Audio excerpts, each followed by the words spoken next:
You are listening to The Mismatch, presented by FanDuel. America's #1 sportsbook has made it easier than ever to get in on the action during an NBA playoff game, even after tip-off. Just look for the live SGP tab on the FanDuel Sportsbook app and build your bet slip. Then sit back, relax, and track the outcome of your parlay right in the app. And if you don't already have it, download the FanDuel app today to make every moment more.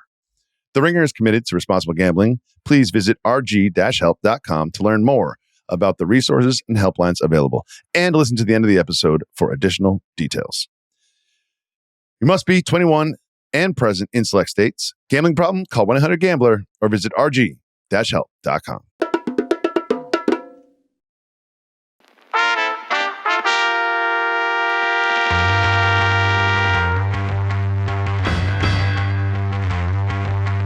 Welcome to The Mismatch. I'm Chris Vernon. Joining me today every week from TheRinger.com is Dave Jacoby. Jacoby! What's happening, Verno? I just want to timestamp this. We're recording this before the game is over because this game was over way before we just declared this game over. In the interest of full disclosure, I text Jacoby in the first quarter, maybe it was the second quarter of the game. I think it was the first quarter. Yeah. And I said, okay, you want to start recording? Kevin Knox is in. Who is Braxton Key? Who's Braxton Key? Seriously. They're deep in the bench. They are deep. It was like a my 11-year-old soccer game where like every player gets to play. That's what it felt like tonight with the Warriors. Early in the game, Stan Van Gundy's like, they're putting in the hyena package. I was like, hyena package? And they did the annoying thing, which is we're getting drilled the whole game. Now we're going to come out in the third quarter and we're going to cut it to 7 so that now it's like, oh, here come the Warriors. We've got a game. And then it ballooned right back up. You know, there's a timeout and they come out of the timeout, and to the Timberwolves' credit, it was kind of like, hey, how about we get our act together because we don't have the opportunity to just coast the rest of the way here. And to wit, they came out, scored 11 straight points, ballooned it back up to 18, and the rest of this has been pretty elementary. It's pretty whatever. But I will say this, like, I have empathy for people, and not everyone, some people. But I felt bad for Kuminga when he wasn't playing. He got benched, and he wasn't doing anything. It was nice to see him, whether it's for the Warriors or another team, be like, I've got value as a basketball player. Right. You know what I mean? Right. Like I don't know why I didn't play in the Rocket series, but like he went 8 for 8. Yep. Hit his first 8 shots, and like some impressive moves too. Yeah, I was happy to see that.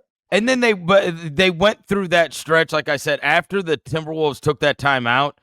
It felt like the Warriors they couldn't even get a shot off. It was like Moses Moody chucking it up at the very end of the shot clock. Even the first Kuminga miss was like a long pull-up from the baseline that looked like he was behind the backboard. And I was like, oh, boy, they can't even get a shot off against these guys. And that was the time where you were thinking, this is where playoff Jimmy needs to become like playoff Jimmy, not like part of the machine, but rather the machine, and then the rest can play off of it. And it never felt like it was there tonight for them. I think it's a function of two things, and we saw this happen last night with the Nuggets, where these teams, especially these older teams, they feel like, and we've seen the press conference 100,000 times, even Jimmy Butler said it after game I'm glad you I was about to bring that up. It was like mission accomplished, right? Like he was like, we came here to get one. We got one. He goes, it's so hard to play without Steph Curry. He's like, it is so hard to play without Steph Curry. And he's a little too honest. I felt like he's like, that was impossible. He's like, I'm not playoff Jimmy anymore. Like this was very difficult. He looked like someone who just ran a marathon. And then tonight, he's just kind of like not the guy, and I don't blame him, but that's right. Well, and what I was bringing up was that they did the whole, we came here, we've gotten home court advantage now. And so there is this sense of accomplishment, and psychologically, this is exactly, and we're going to get into the other series, but as we said, this is exactly what you want the team that is lost the home game, number one, to do in game 2. You want them to have their grand slam effort, their backs against the wall effort, which has made obviously what's happened with Cleveland and Boston all the more disappointing. But for their credit, both Oklahoma City and Minnesota, while they lost those first home games of the series, they've come back and pasted. Not obviously Minnesota, they're not going to win by 40 like Oklahoma City did, but these are great responses by both of those teams to losing that first game. And the Warriors, there's no rest for the weary with this.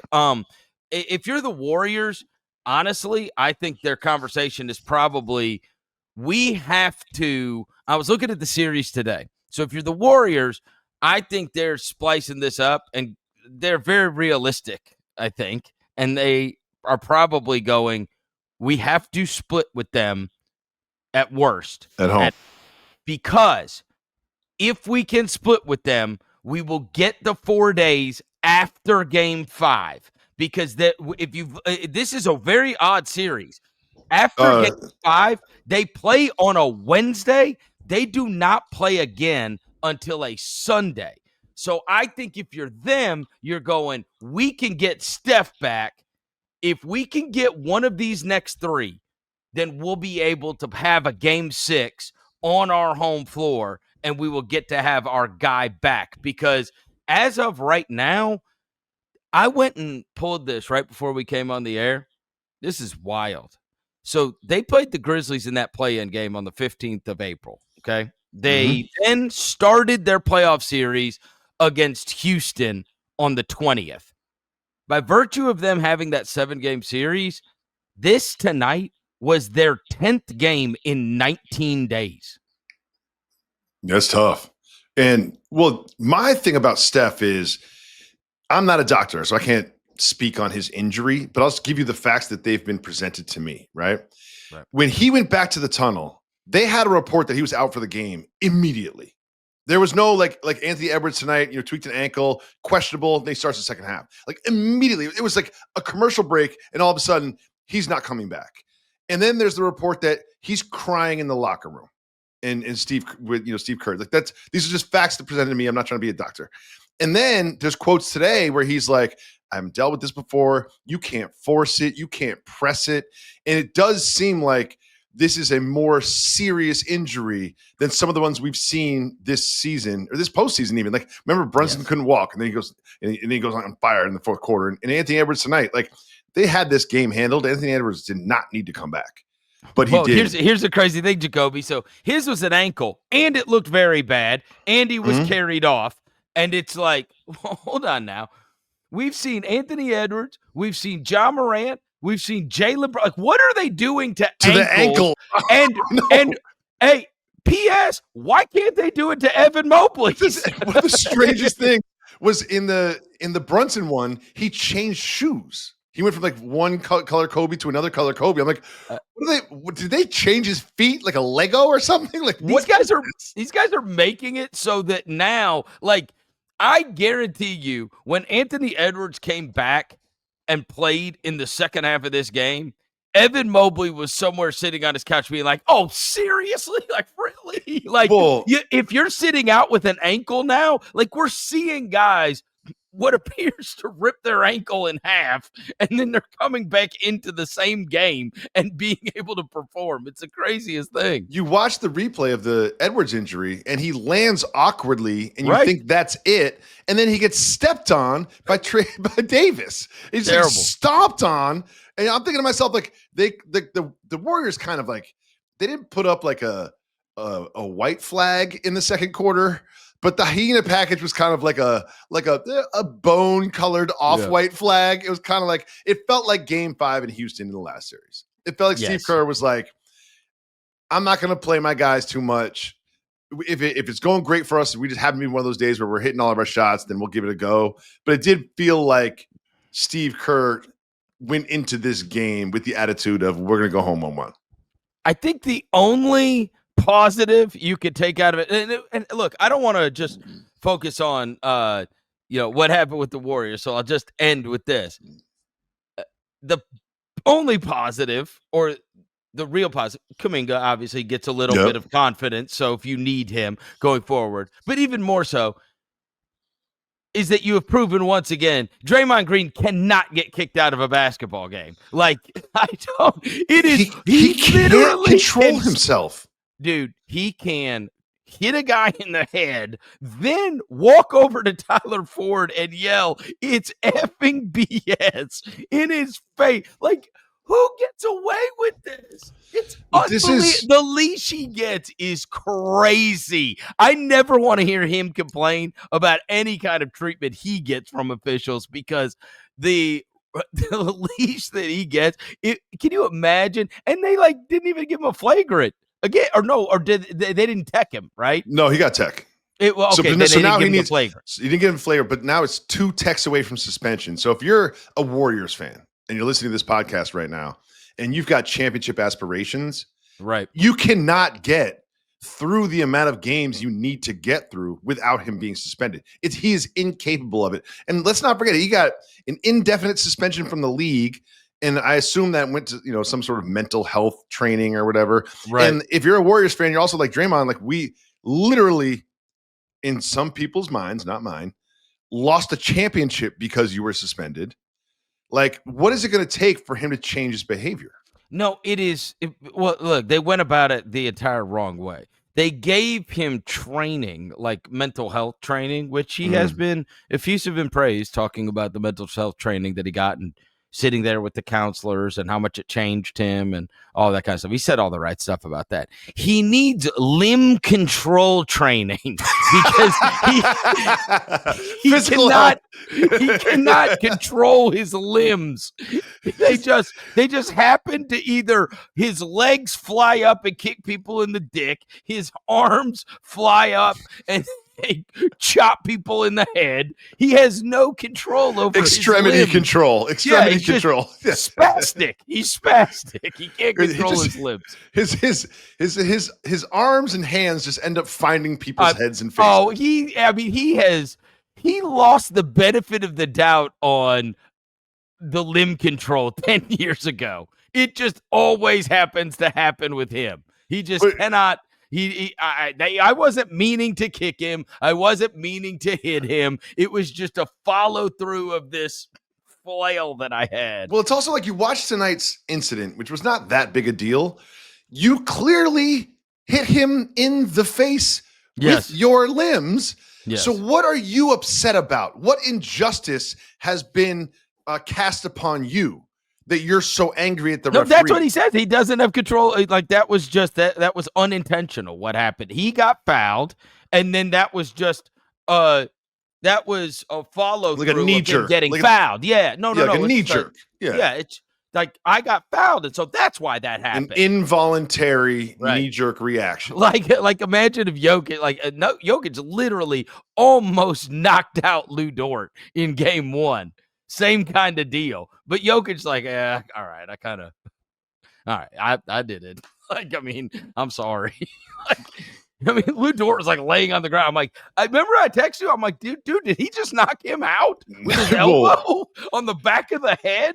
Well, I think it's worth transitioning off of this series, but I can see a world in which Minnesota takes down 3 and 4 and Steph is reevaluated and maybe not ready. I think that this is Minnesota moving on. I just can't see a world in which this flips. I can't. Not in the absence of Steph Curry. Like if it goes back in game 5, they're down 3-1. Well, they would have to, I mean, obviously, yes, they would have to get one of these next 2. Do you think Kuminga and Braxton Key are going to carry them to a win?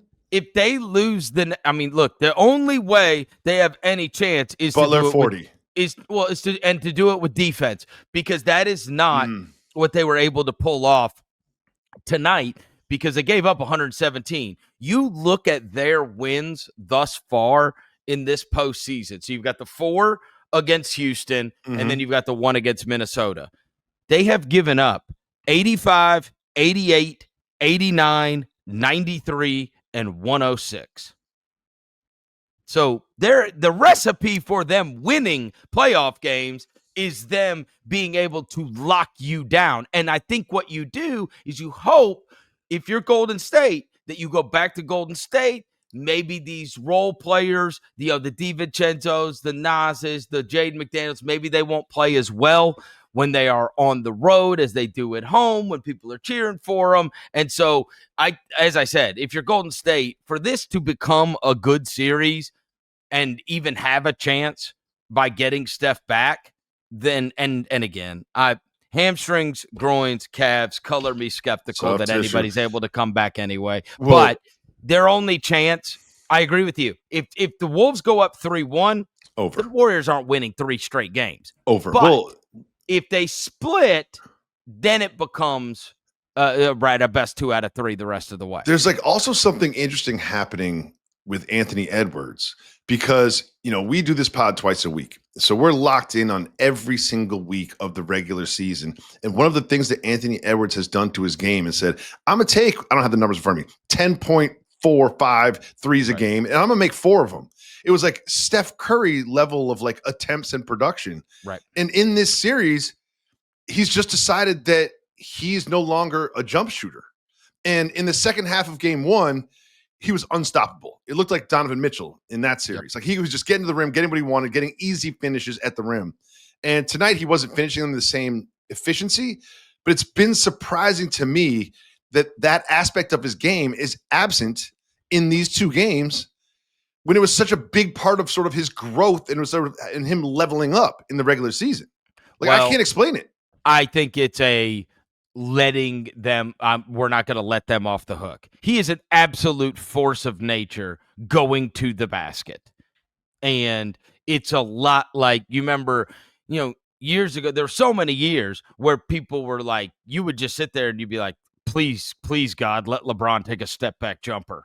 Right. Oh, because what we don't want him to do is start barreling towards the basket because he's too big, he's too strong, he's too athletic. And it's like, I got it. But I'm going to push back on that, Chris.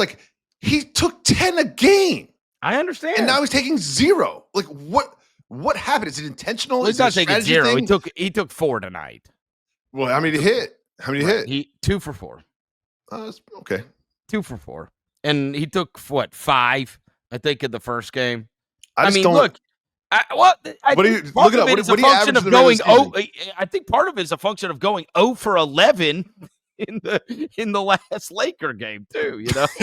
It's been an interesting journey with his jump shooting. It was such a fun wrinkle that he added that I was looking forward to watching, and I just don't see it. Well, and I think they got big production off of their bench. We've talked about how they have 8 guys. I mean, when you get 20 out of Nickeil Alexander-Walker, and then you get 20 more from Reed and DiVincenzo combined.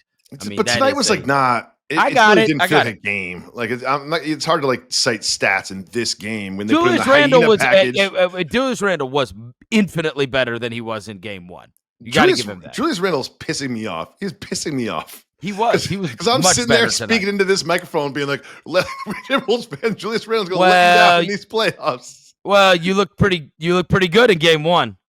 But still, he was a dud. He was a dud. He had as many turnovers as rebounds in game 1. And it was like, oh, you don't get to post up Austin Reeves anymore? Can we talk about the Knicks, Chris?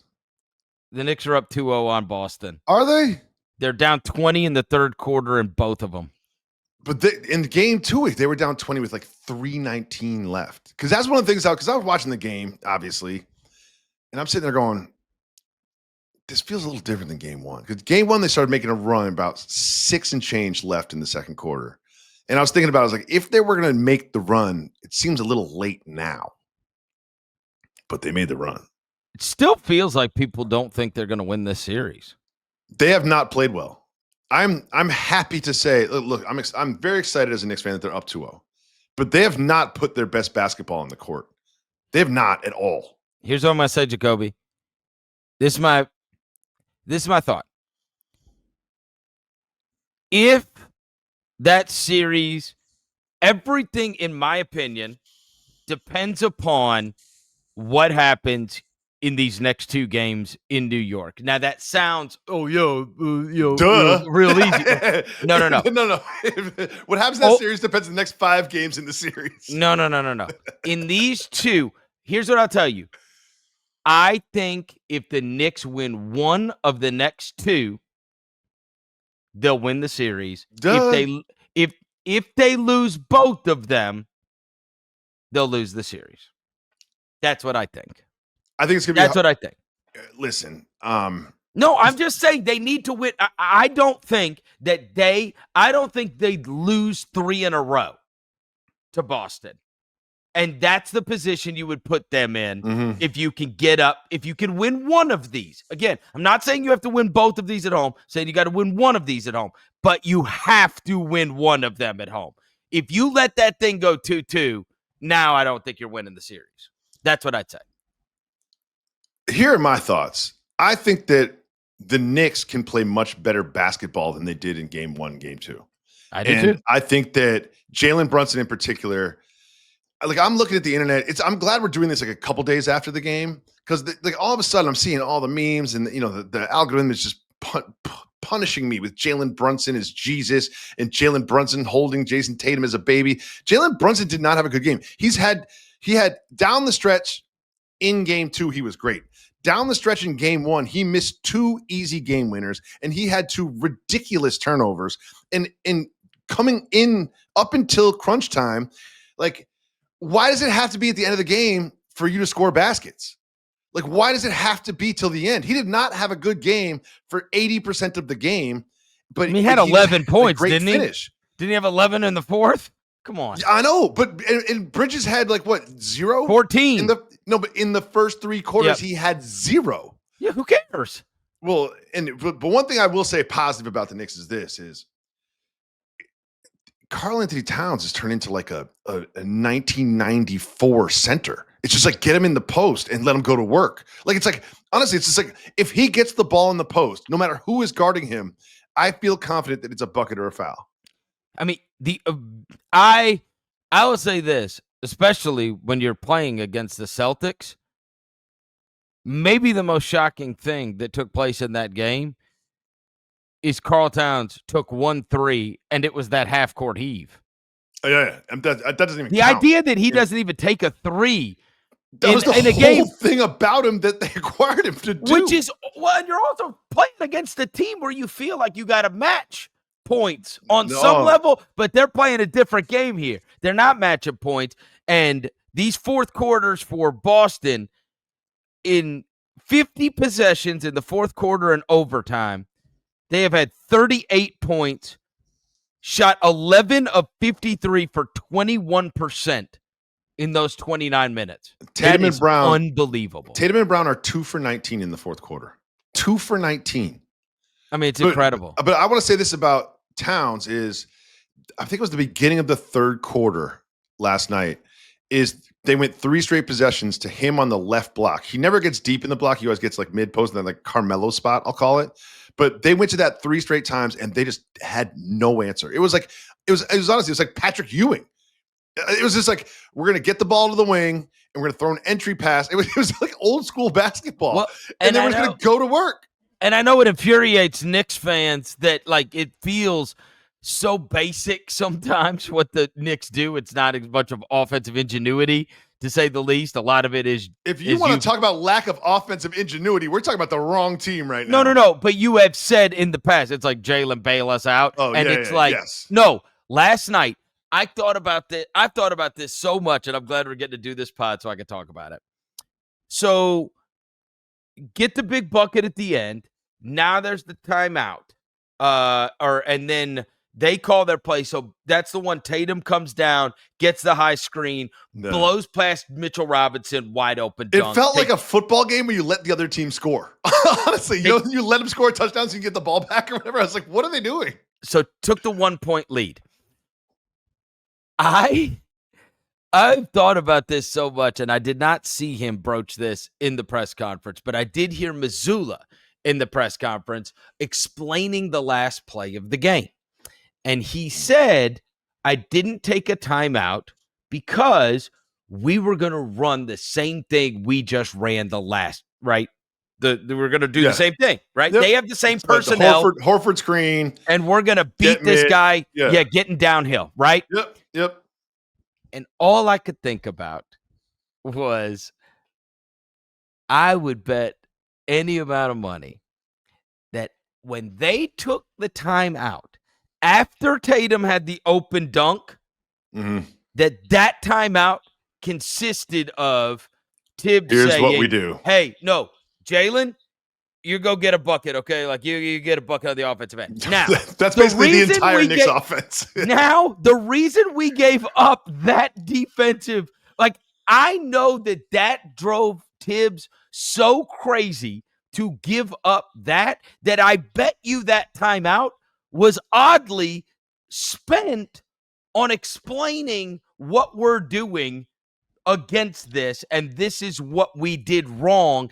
Therefore, because look, the other end was honestly, it was going to be like Jalen Brunson go get a bucket. He ended up getting fouled, knocks down the free throws. Like we know what's happening there.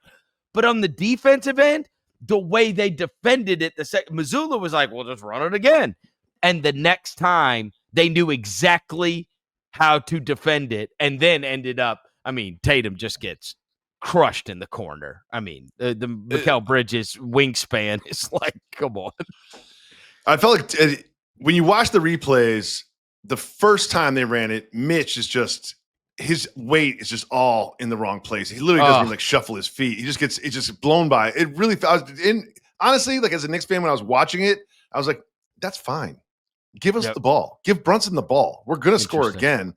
And if you watch the second time, Tatum dribbles with his left hand and loses control of the dribble a little bit.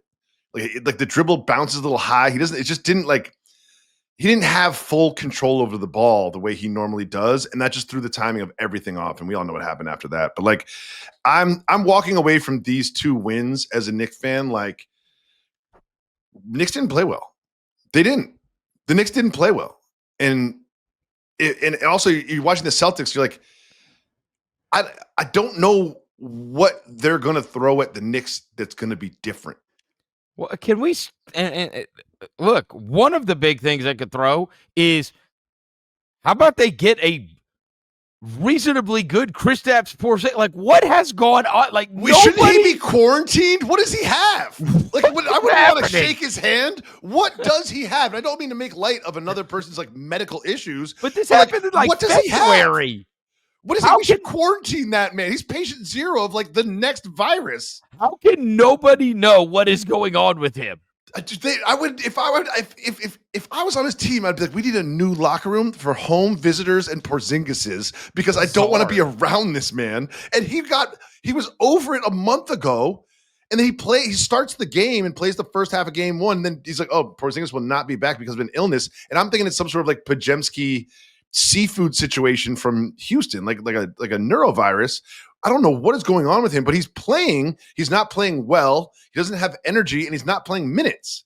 It's so bizarre. And it was a thing that true. I mean, you would think he's got the best doctors in the world, right? You're a $25 million NBA player. Yeah. Surely they could figure out what's going on with you. He's got some mystery illness that has just zapped him. Bird flu, swine flu, Porzingis flu. I think that's where we are now. Porzingis flu. I'll say this, though. As you talk about how you don't think the Knicks have played all that well, the Celtics, these collapses, it's truly historic. Like, nobody has done this. Nobody has blown 2 20-pointers. You go back to the tracking data, you're not up 20 at home in the exact same manner and drop. And so they have dropped those games. And so we will soon find out if that is just a weird instance in NBA history and just wow, you remember when that happened, or if that is truly signs of things to come. I will say this, that defense stuff that the Knicks bring and the defensive intensity and the attention to detail that they show when it's gotten big time and they've had to get stops is truly something to behold. Like, they are this is not just the Celtics are missing a bunch of shots. And on my local show I have Tony Allen on every week. Yep. And there was something I was thinking about regarding a story he had told me when I was watching the game the other night. I asked him about what it was like to play with Tibbs, because he was the defensive coordinator for those Celtics teams that of course. TA was on in 08. I played for Tibbs too. I'll tell you that story later. And he said it was so hard back in the day, like, this is when teams like really practiced. And he said he would be screaming at you the entire time. And he's like, and I guarantee he still does this. He goes, he would split us up into teams and we would play games to 5. All right. But when you went down and scored, if you scored, it was worth 1 point, right? But you didn't get to keep the point unless you got to stop. I love it. That's the way we should play. That's the way basketball should be played. So the point didn't go on the board unless you got the subsequent stop. You get a chance to match. And he said these games would take forever and they're all out wars, right? Because that's you know what? We talk about ratings. We talk about the 3 point, the 3 points taking over. We should just play Tibbs ball is what we should do now. He fixed the NBA. You're welcome, Mr. Silver. He's telling this story. And then last night at his press conference, he's asked about like these offensive runs and this 21-2 run or whatever. And he goes, you know how he talks. He's so gruff. He's like, people talk about offensive runs all the time. Oh, I like it. I believe in defensive runs. I believe in rebounding runs. You know what I mean? Like it is. I love it. And all I could think about was TA telling me this story about these old Celtics and about how, and I bet you the Knicks play the same way. And I had never heard that about, like, I'm sure that is not wildly uncommon, but I thought as that game's playing out, if you get used to, hey, my bucket doesn't even count unless I get a stop on the other end, there is a level of focus and intensity that then is driven into you on that defensive end because, I mean, wait a second. These guys are just trying to get practice to Time out. We didn't fix the NBA. I was joking about that. New All-Star format. Boom. New All-Star format. Oh, Tibbs. We always worry about defense in the All-Star game. It just came to me. I was like, we can't really incorporate that into the NBA. It makes no sense. But if you're playing around with formats with the All-Star game, that's right. That might be it. Your one bucket doesn't count unless you get a stop. Yep. Quick personal story. I grew up in Amherst, Massachusetts. My parents split up. My dad lived in Cambridge, Massachusetts. Some summers I would spend like August with my dad, and he sent me to Harvard basketball camp, me and my brother. So we'd walk there in the morning. We'd play basketball there. And my coach, and it's like you have the same coach. You have a team. You play like 2 or 3 games a day. Basketball camp stuff, whatever. My coach for a full week, the team only had probably like 6 or 7 guys, and we won the championship that week. Tom Thibodeau. He was the assistant coach at Harvard. Mention this. He was the assistant coach at Harvard. Tom Thibodeau. And then he only sort of like came into my world after that when he was on the bench for the Celtics. And I looked at it, I was like, what the fuck? I was like, I know that guy. I was like, that's my coach. Oh, that Tom is Thibodeau hilarious. Was my coach. I was probably like 9. Honestly, like I bet you could Google it. Like whenever he was the Harvard basketball assistant coach, he was my coach because you get one coach per team. There's probably like, per age group, there's probably like 5 teams, whatever. He was my crazy. basketball coach. And I brought it up to him one time. And he's like, oh, you make me feel old. You know what I mean? Like it wasn't like, oh, that's a cool coincidence. He was like, oh, I just must be old. So question for you that I'm asking as a Knicks fan, if I'm Joe Mazzulla, we're always talking about the timeout and this or that. What is he doing with Hack-a-Mitch? Like Mitch Robinson took one of the worst free throws I've ever seen in the history of basketball in that game. And he goes into Hack-a-Mitch before they're in the bonus to put them in the bonus. Why don't you just hack Mitch? It worked in game 1. He never went back to it. I don't understand. I want to ask him. I'm like, Joe, like, what is your philosophy? When do you hack Mitch? When do you not hack Mitch? Because it's all over the place. And as a Knicks fan, if I was a Celtics fan, I'd be like, why don't we just put Xavier Tillman in the game and foul this guy over and over and over? Well, and you know what's crazy is he got called out on hacking him or getting him out of the game, and then that enabled them to get Towns back in the game, and then Towns got that offensive rebound and whatever else. And it's like, and Mazzulla said, totally unrelated, he goes, and this is what I remember from the press conference when I was watching, he goes, and he looks down at the box score, he goes, every one of their starters was in the negative. He's plus 19. I don't understand why they don't get him out of the game. That's why I'm trying to get him out of the game. That's why don't they do it? Right. Explain that to me, Chris. Like I'm honestly asking like a real question. Like I want to ask Joe Mazzulla, like, why don't you just put Xavier Tillman in and get Mitch out the game? Why not? Can someone explain that to me? I'm asking you a question. Why not? I guess it's the trying to not get in the bonus. And fair. also get a bunch of your guys fouls.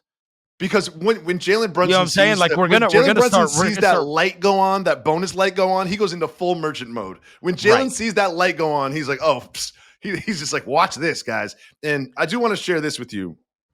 I was honored to host like the Spotify Sparks event. It's sort of like the Spotify New Fronts, which is when they put on like a little presentation for potential advertisers about what they do. And they asked me to host it, and I was so excited about it. And we had a great time. Shout out to all the Spotify sales staff. It was awesome. But it was right by the Garden, and it ended like right at 7:00. So I was like, I can't miss this game. So I'll go to like the bars around the Garden, and I'll get a seat, and I'll watch the first half, and then I'll take a taxi home, and I'll watch the beginning of the third quarter on Hulu, and I'll watch the rest at my house, right, on my phone. But it was like, I'm sitting there at the bar. I'm drinking slow because, I have to like talk about the game or whatever. I can't just slam shots. You know what I mean? So I'm doing slow beers the whole time. But halftime comes. I'm like, I don't know, man. Like, I don't know if I want to get in the cab right now. It's crazy out here. And I ended up staying at the bar for the game. And I said to myself, if they win, I can just walk over to the watch party. Because if you're like following NBA accounts, they have these watch parties around the arena. And the Knicks ones are kind of like, obviously you beat the Celtics on the road in the second round of the playoffs when you're minus 1,000 underdogs. They get pretty exciting. So I walked over there, and I texted you a couple times, and you saw my social or whatever. There's probably 2,000 people out there. Do you not remember FaceTiming me? Of course. When you first FaceTimed me, the crowd was chanting F those picks. Yes. And then I think in honor of the 5 first rounders given up for Mikal Bridges.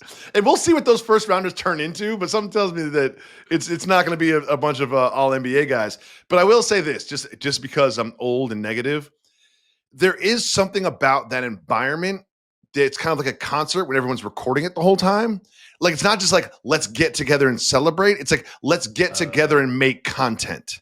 You know what I mean? It's like everyone, and myself included, I was posting on my story. Yeah, were, so you're guilty as well. Exactly. It's one of the things where it's 2025, so we're not just like celebrating a Knicks win. We're celebrating a Knicks win and trying to create content for the internet for followers. About what I'm at. Yeah, I'm at. You know what I mean? I don't think there's a person there without their phone in their hand. You know what I mean? And I'm not criticizing it per se because I don't fight technology. I don't fight society. I'm not like one of those guys. But it's kind of like a bummer. It's kind of like going to a show and you're like, why are you recording the show? You know what I mean? Like it just kind of felt like there was a jubilation. There was an energy. It was exciting. I was so happy I was there to share that moment. But it was very much and myself included, let's record this, get a good Instagram story out of it. You know what I mean? Are you with me that if the Knicks win one of the next 2, they'll win the series, but if they don't, they won't? No. I'm putting nothing past this series. Like, okay. I've heard a lot of people say, like, well, the Celtics could still come back. I think the Knicks win the series, man. Look at what happened. It's a collective energy from the Celtics. It's like crushing. It's contagious. It should be soul crushing. And you know what I did wonder? I wondered who's the Marcus Smart. Thank you. Went in there and broke a chair after that happened. Thank you. I was thinking the same thing. But like, there's also an emotionality to like the Knicks. Like, they're also boys from when they grew up or whatever. But like, you have those players that get a bucket and scream at the crowd. Like, who is that guy on the Celtics? Like, who's like the emotional leader? Who is the one that gets the team riled up? Like you said, like the Marcus Smart. Who is it? And I don't fault people for not being that way. Like a famously Kevin Durant. It's kind of like, isn't that guy? But like, who is the sort of heartbeat of the Celtics? Is it Tatum? Right. Who is it? Yeah, Horford is an elder statesman, right? And the guy that plays the hardest is either White or Holiday. Pritchard, I don't know. But who's the emotional leader? Like, who's the one, like you said, when there's right before a free throw that says, guys, come in. Like, when push came to shove in the NBA Finals last year, it was Jaylen Brown. Yes. He doesn't look like himself. He just doesn't. Not at all. Not He doesn't at look like all. himself. Well, the first half he looked good. Like he didn't matter who was in front of him. Right. He was going into them, getting to but the it's basket. the explosion has not looked the same. You know what I mean? No. This is an explosive athlete, and he has not looked like an explosive athlete. Boston is minus 112. The Knicks are minus 104. So it's like the Knicks have the 2-game lead in this, and it's basically a toss-up. But they've played worse than the Celtics. I think it's very easy to say that. They've played worse than the Celtics, except in those little moments when it matters. And I mean, the fourth quarters? Well, one thing about this Knicks team is one thing I always look at, and this is like so reductive and basic, I probably shouldn't even say it into this microphone, is when they put up the graphic of the starting five. You know what I mean? It's like I texted you, like Max Strus and Sam Merrill are not starting on a championship team. That's you fair. know, it's like in tonight, it's like Quentin Post is not starting on a championship team, and I feel like Tibbs in his tenure goes to World Wide West, goes to Leon Rose, and he's just like, I just need 5 guys. I need 5 guys. They don't have a great bench. Mitchell Robinson played well. Deuce will hit some shots, but he's like, when you put the starting 5 up for the Knicks, Josh Hart is the weak link, and we've seen what he's done. Like Josh Hart 5 guys. Was unbelievable in both games in Boston. He was 9 of 15, and I believe led everybody in scoring with 23. Yeah, in the last game. Great. And so far in the playoffs, you know, this is the guy that is the unguarded one. Like if you were just going to say, okay, and that guy over there, you do what you want to do. And Russell Westbrook, Ben Simmons, like that guy. Yeah. He's now 11 for 25 from 3, 44% in the playoffs. Well, here's my thing about Josh Hart. That's just straight gamer stuff. Here's my thing about Josh Hart is he has learned how to play when defenses play him like that. And it's not, I developed a jumper, so now I'm a knockdown shooter, so you have to close out on me. It's, if you're going to play 5 feet away from me off the ball, that gives me space to sort of like rush the passer being the basket and get an offensive rebound. He gets so many offensive rebounds because his man gives him so much space. So he can kind of like weave his way to the basket the way he does. You'll never see him get offensive rebounds the way Karl-Anthony Towns or Steven Adams does, where you're already under there, you get position and you jump up and grab the ball. He's moving towards the basket and he's running towards the basket. And when you give him the ball in space, sometimes it frustrates me because he's 15 feet from the basket and he doesn't shoot it, but he's learned to operate in that space to be a threat, not to score, but a threat to break down your defense or get an offensive rebound. You think the Knicks are going to win the series? Yes. I mean, because they're up 2-0. Like, come on. I got you. Yeah, they're up 2-0. And, you know, they've got – I think that Karl-Anthony Towns posed a lot of problems in game 2. And we haven't seen – I think the story of, like, Brunson being this god is kind of like he has not played that well. You know what I mean? Like, he really hasn't. He hasn't. I did read this morning that in the playoffs, he has 86 points in the playoffs, and the next most by any player in the playoffs is 50. So a lot of that was against Detroit. 36 more points than any of that was against Detroit. I think going into the fourth quarter, how many points did he have in last one? It was like 8 or 9 or something. 11. I don't have it in front of me, but I don't know. I think Brunson can play a lot better.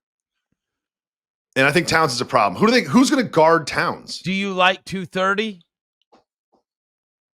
I think you wish that game was at night. That game should be at night. I hate 230. I do too. I hate 230. I hate 230 if you're trying to take a 3-0 lead against a team with 230. Yeah, I do. They have these MLK games every year at the Garden, and it's like a noon start. We have them too. You go to these games, it's just like literally like everyone's just taking a nap. No, like it's just like it just doesn't work, and the crowd will be up for it or whatever. But like, you know, like it'd be so much better if it was at 7. I've been lucky enough to go to like a bunch of like SEC college football games because when I worked at ESPN, those 8:00 games are so different than a 1:00 game. Like it's just like it's cliche to say it's night and day, but it is night and day. It's like the 8:00 games are like bedlam, just absolute bedlam. And I think that the 2:30 game hurts the Knicks, but I'm not worried about the Garden crowd. That's one thing I'm not worried about. FanDuel is letting you get in on the NBA playoff action right from the first tip. Because right now, all customers can get a no-sweat same-game parlay every weekend when you bet the NBA playoffs. That's right. Just use your token on a 3+ leg same-game parlay or same-game parlay plus on any NBA playoff game, and you'll get bonus bets back if you don't win. And I love betting on FanDuel with their great promotions every day. Safe and secure application and instant payments when you win. There's no better place to bet all of the playoff action than America's #1 sportsbook. Visit FanDuel.com/mismatch and get a no-sweat same-game parlay every weekend of the NBA playoffs. Again, that is FanDuel.com/mismatch. FanDuel, official sports betting partner of the NBA. Now remember, you must be 21 and over and present in select states, or 18 and over and present in DC. Opt-in is required. Minimum 3-leg parlay required. Refund issued as a non-withdrawable bonus bets that expires 7 days after receipt. Max refund $5 unless otherwise specified. Restrictions apply, including token expiration. See terms at sportsbook.fanduel.com. Gambling problem? Call 1-800-GAMBLER or visit rg-help.com. All right, let's get to these other series real quick. So while whoever comes out of this between the Celtics and the Knicks is going to play the winner of the Cavs and the Pacers. Don't you think the Knicks come out of it? I mean, they're up 2-0. Headed home. If you tell me they're going to win one of the next two. You won't say it. Like, if you have to pick the series right now on this podcast, who do you think is going to come out? Yes, I would say. I mean, it's a 2-0 lead. Here's how I would. All right, you're asking my opinion. I think they split in New York, and they won't lose 3 in a row. I will say this, that that's how I think about these series. Would I look? So I think they could lose. That's why I said if it gets to 2-2, I think they could lose 2 out of 3. But I don't think so. Now they got those first 2 in Boston, but they have got to get one of these next 2 in New York to win the series. Well, if we game this out that way, I think a game 7 in TD Garden is not as daunting now that you've won 1 and 2 in TD Garden. You see what I'm saying? Wouldn't want to do it. Of course not. Who wants to do it? But I'm saying, like, if it goes that way, yeah, I got you. It's not as daunting as you've already won 2. Right. So they're going to play the winner of the Cavs and the Pacers. And the Cavs have been on – it feels like the Cavs, their collapses have gotten dwarfed by the Celtics because they're truly historic as well. The Pacers have now won 2 games in the playoffs where they've been down 7 with less than 1:30 left. And every other team in the past 20 years, down 7 with 90 seconds left, has been 1-384 in the playoffs. The only one of those wins was Oklahoma City doing it against the Clippers once in 2014. The Pacers have done it twice now. They did it, obviously, Milwaukee to win the series, and then they just did it against the Cavaliers. And so the Cavs absolutely vomited all over themselves at the end of the game. Aaron Nesmith's put-back dunk off a missed free throw. Max Strus trying to throw a post-up pass to Ty Jerome. It was just like was that the inbound? Nightmare. It's truly when Nembhard stole that inbound, that was one of the worst passes I've seen. A nightmare. LeBron did that in the Timberwolves series in a big spot. Yes. But they scored 8 points in the last 47.9. Just think about that. Like, this is a 24-second shot clock. Like, they got 48 and 9 from Donovan Mitchell and lost. See, that's the thing, is without that Halliburton 3, is Donovan Mitchell a top 5 player in the NBA conversation? Is Donovan Mitchell one of the best playoff performers we've ever seen? There's no question there is no question he is on that list. He's one of the top 8 or 9 scorers in NBA playoff history. Remember last year when everyone was hurt except for Donovan Mitchell and he was going toe to toe with the Celtics and scoring like 50 losses? Like, this was you remember him and Murray going back in and forth bubble? in the bubble. Oh yeah, dude. Crazy. Like, Donovan Mitchell is an elite playoff performer. And if they win this game, we're talking about his dunk, You know what I mean? We're talking about Max Strus's dunk. Yep. We're talking about, are the Cavs the best team left in the East? That's the conversation if they win this game. But Halliburton getting that rebound and having the wherewithal to be like, you know what? I'm going to turn my back to the basket and dribble this thing out and get to my sort of sweet spot comfort place and do what he did. That yank from right hand to left hand was just like. Have you seen all of these videos going around that this year in that spot, like to tie or take the lead, he is now 10 for 11. I saw that. 91%. So I saw that and I had to Google it. I was like, this can't be. I thought it was like just like an NBA Centel or whatever. I was like, this can't be real. Here's a crazy thing, Jacoby. Which one did he miss? No. How did we not find out about this until he was 10 for 11? Yeah, because 9 for 10 sounds pretty impressive too. It's unbelievable. Yeah, it's crazy. Unbelievable. It's crazy. Yeah, dude, he is. And look, with Mobley, Garland, and Hunter out, when they show the shot of the end of the bench, and you see all those guys in street clothes. They have no chance. What are you gonna do? But what do you mean you have no chance? They were up by like 24 in the second half. I'm saying to win the series. Oh, to win the series. I'm saying to win the series. I just don't. They're not winning the series if they don't have 3 of their top 6 rotation players. This Pacers team is really good. You made it. You don't rarely make good points, but you made a good point earlier when you were like, how come everyone else can just break an ankle, go to the locker room for 35 seconds, then come out and dunk off of 2 feet? But Evan Mobley is unavailable. I'm not trying to say he should be. I would never call someone out for not playing. I think Mobley wants to play. And Darius Garland's got turf toe, which everybody that's ever had it says the worst thing ever. And DeAndre Hunter might have like broken his thumb, and they're just not telling us. That's what it seems like. It does. But it's like a dislocate or like a tendon tear or something. Like, I mean, it's like Max Strus is like their second option. You know, and you don't just and again, you're not going to wake up and be able to grab the ball.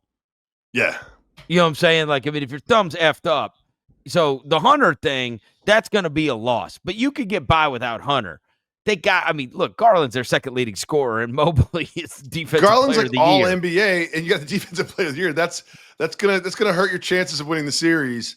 And then let's forecast it, and then you put the Pacers in the Eastern Conference Finals for the second year in a row. Crazy. And you talk to like NBA fans, would you be like, where would you rank the Pacers in the Eastern Conference? Yeah, right. I think people would be like 6th, 7th, but they're in the conference finals 2 years in a row. I mean, they certainly have. You look at people have charted, these last like 50 something games.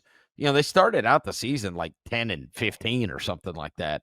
And then, but these last like 50 something games, their record, I think, was 1 game off of like seriously, like the last 53 games, their record was like 1 game off of Cleveland. Like they have been playing at a very high level for a very long time under the radar because they have, they're not a premier team. They're not on TV a lot. And so there's a lot of people that are bearing witness to what Indiana does for the first time, especially in the manner that they're doing it. And much like I was just talking about that whole Knicks and Celtics thing, on this front, this is the one when I said they're rocked because of this, Cleveland, it's because I do not think they can do any better than a split. Right? Like if I think Boston, I could see going and winning too. Cleveland, the best I think you're hoping for now is a split. I don't think you're winning both of those games in Indiana. So if I believe that to be true, now again, I'm in that position of at best it's 3-1. And that Indiana team's not going to lose 3 games in a row to them. They're not that big. There's not that big of a gap between those two teams that one of them is going to beat the other one 3 games straight. If I look at my Twitter, X, whatever we're calling it, and I see Garland and Mobley are available for tonight's game in Game 3, then it's a completely different conversation. It is, but I still don't think they're going to win both in Indiana. I think with those 2 available, they could win both in Indiana. But I think basically what I'm saying is it all depends on the availability of those 2 players.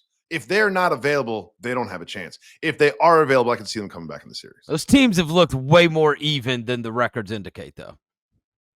That Indiana team they got dogs on their team, too. I mean, Neesmith, and I love Nembhard. I love Both him of so them. much. I love those two. Wasn't Neesmith on the Celtics? Wasn't he on the Celtics? Yeah. Never found the floor. And now he's making huge plays. Well, one thing is worth to be said. Turns out they have 2 Hall of Famers as wings. I mean, you got to give him a little bit. He didn't exactly have a clear path to develop. But I think it's also worth saying that, like, I hate to say it, but injuries can change these series so fast. All of them. You know what I mean? Like, just like we're talking about the Knicks and riding so high, but, you know, if Towns goes down or, you know, Halliburton goes down. There was certainly a moment that flashed before all of our eyes as NBA fans where we're watching going, oh my God, we're about to watch the friggin' Curryless Warriors versus and the Anthony Edwards War. yes. No! I was thinking the exact same thing. It's going to be Julius Randle versus Jimmy Butler for the last 5 games. Each shooting 33% from the floor. This is about to get brutal. No, nobody wants to see that. And then on the other one that we have not mentioned, Oklahoma City, they were absolutely out for blood last night. Denver, at the very beginning of the game, maybe it was Stephanie Reddy or whoever was doing the sideline report. She's like, guys, I talked to David Adelman before the game, and he tells me his team is totally focused, and they're not happy with just getting the first win in Oklahoma City. And I'm like, oh, God. Okay. Oh, God. If he said that, that means they're for sure happy that they got the split.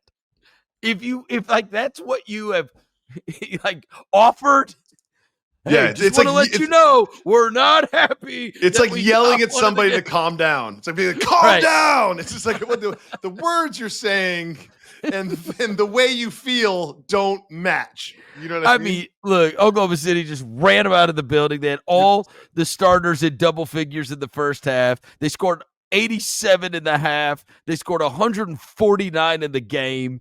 I mean, and there's nothing to take out of that. Like, one team wanted that game like blood, and the other one looked like a team that was happy with the split. And it's one of those that's very hard to analyze because we got to see game 3. We've got to see game 3 to decide where we're at in this series. Did Oklahoma City's adjustments provide unsolvable problems for Denver, or was that?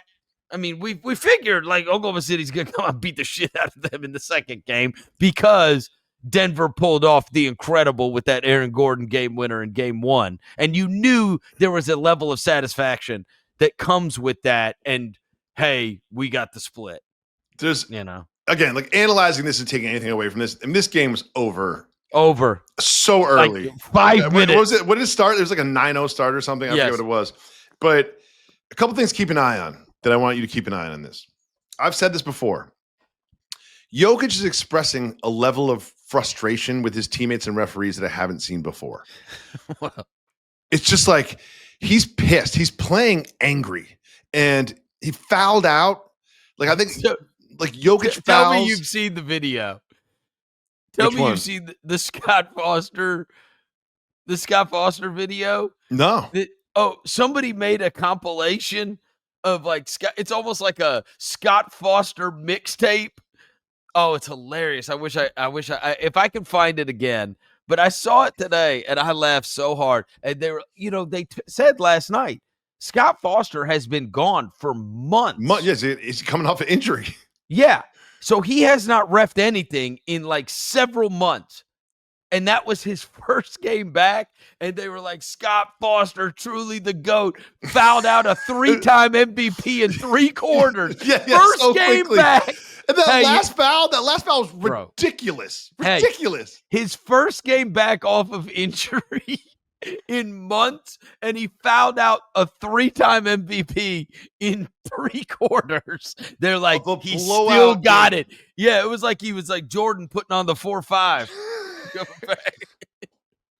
And what?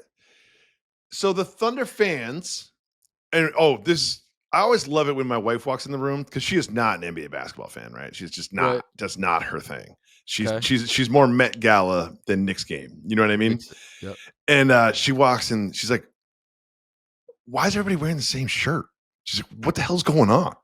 I was like, "Well, they have this thing where they kind of like they shame you into doing it. If you don't put the shirt on, they put you on the jumbotron." And she's like, "This is the weirdest thing I've ever seen."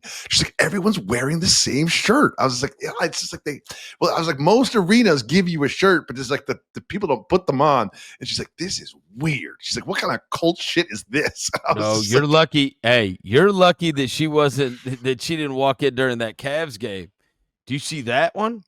They were all wearing shirts that said the diff. Yeah. It sounds like your high school buddy's nickname. Like, oh, we're going over to Diff's house. His parents are out of town. Horrible. It's horrible. So here's the thing about the crowd: you cheer Russell Westbrook in game 1, yeah, and then you lose. But then you boo him. Like, what happened in the 48 hours between game 1 and game 3 where you completely did a 180 on him? They won. The Denver won. But that doesn't change the man. Yes, it does. No, it doesn't. Yeah, now Andy also, like, he was trying to fight everybody. He was like screaming at the crowd a little bit. No, and he was actually the only member of the Thunder that appeared to care about the outcome of last night's game. Or the Nuggets. Well, he can't. He has one whatever. Speed. Yeah, the Nuggets. He has one speed. He's not like Steve Kerr. Yeah. Steve Kerr will show up and tell the team in the locker room before they take the floor, like, we're going 40% tonight, guys. Russell Westbrook just has one speed. One speed. No, he doesn't. He even did it when he played for the damn Wizards, so we should have learned. How do you feel now about your personal, professional, and emotional investment in the Nuggets beating the Thunder in this series? I mean, they have home court advantage the rest of the way in the series. Do you still think the Nuggets win the series? I do not. Yes. There was nothing fluky about game 2. There was nothing fluky about that. I got you. A little fluke. Game 1 could be a little fluky. I mean, Aaron Gordon hit a 3. Chet Holmgren missed 2 free throws. Those free throws were huge. Nikola Jokic had 42 and 22. Yeah. I mean, there's probably some happy medium between Jokic game 1 and Jokic game 2. And those Denver role players will play much better in Denver, and I would imagine Oklahoma City's role players will play much worse in Denver. So during the Celtics deep playoff runs, we get so much like Deuce content. I want more Jokic brothers content. I want a Jokic brothers cam. I want them to be mic up. Like, we didn't mic up Adelman. We didn't mic up any of the Nuggets players. Instead, we mic'd up the Jokic brothers, and we have a translator. So when they do like the audio assists, when they do those little packages, it should just be the Jokic brothers screaming at people. That's all I want to see. I'm going to be very interested to see how the Thunder come out, because if you remember, they destroyed Memphis. And before Morant got hurt, they were down 30. Oh, yeah. And in game 4, when Morant wasn't playing, it was not very competitive. It was a very competitive game 4. They were dicey in those 2 road games. They were very dicey in those 2. They were dicey in those 2 I would say games. They were dicey in game 4. They were flat out terrible in game 3. Right. They weren't dicey in those 2. Game 3, they were terrible until Morant went out. And then they obviously ended up coming back and winning that game. But wouldn't we have like the Manning cast? Like, wouldn't you watch a Jokic cast of just the brothers watching the game? Like, it should be like, if the game's on TNT, like TNT West should just have like the Jokic brothers with a translator. I'd like that. I mean, we got a million alternate broadcasts. No matter what. Adam.silver@nba.com, right? That's what it is. Yeah, I think so. I'm gonna write him a strongly worded email. I'm gonna pitch this to him. That's what I'm gonna do. Thank you to our man Tucker filling in, producing for us this week. Tuck rule. I will talk to you next week. Must be 21 and over and present in select states. For Kansas, in affiliation with Kansas Star Casino, or 18 and over and present in D.C. Got a gambling problem? Call 1-800-GAMBLER or visit rg-help.com. Call 1-888-789-7777 or visit ccpg.org/chat in Connecticut or visit mdgamblinghelp.org in Maryland. Hope is here. Visit gamblinghelplinema.org or call 800-327-5050 for 24/7 support in Massachusetts or call 877-8-HOPE-NY or text HOPE-NY in New York.